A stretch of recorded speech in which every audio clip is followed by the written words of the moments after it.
Nous sommes en 1962, tout le monde voulait entrer à Usinor. Il y avait 10 000 ouvriers là-bas. C'était bien, donc après on avait du travail pour la vie. Donc pour pouvoir y entrer, il fallait déjà faire ce fameux concours où on ne prenait que 100 élèves.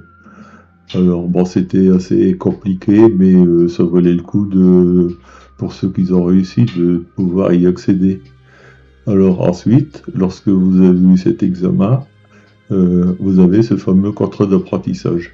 On était parti pour 3 ou 4 ans suivant les options qu'on a prises.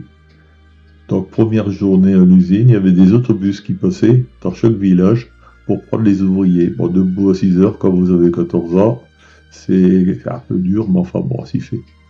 Entrée à l'école, première journée avec le directeur, Monsieur Planchon, qui nous indiquait un petit peu ce qui nous attendait. Et puis alors ensuite, il y avait aussi la présentation des autres professeurs qui allaient nous guider tout au long de ces 4 années. De l'autre côté de la classe, de l'autre côté de la rue, on avait la coopérative de l'usine. Alors on pouvait ensuite toute la vie aller pour les membres du personnel, aller acheter des légumes, des graines à des prix très compétitifs, ça valait vraiment le coup. Ensuite, première pause à midi, on avait droit à la cantine quand on était à l'école. Donc la cantine, bah, ça se limitait à une assiette de soupe qu'on était bien content d'avoir déjà. Bon, c'était bien, on était content à cette époque comme maintenant. Ensuite, l'après-midi, visite de l'usine.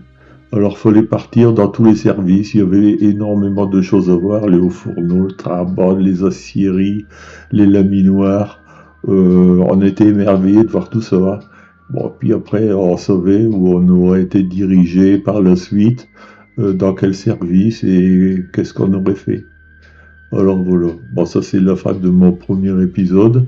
Maintenant, si vous voulez regarder la suite, pensez à vous abonner, c'est gratuit. En tout cas, merci d'avance et au prochain épisode.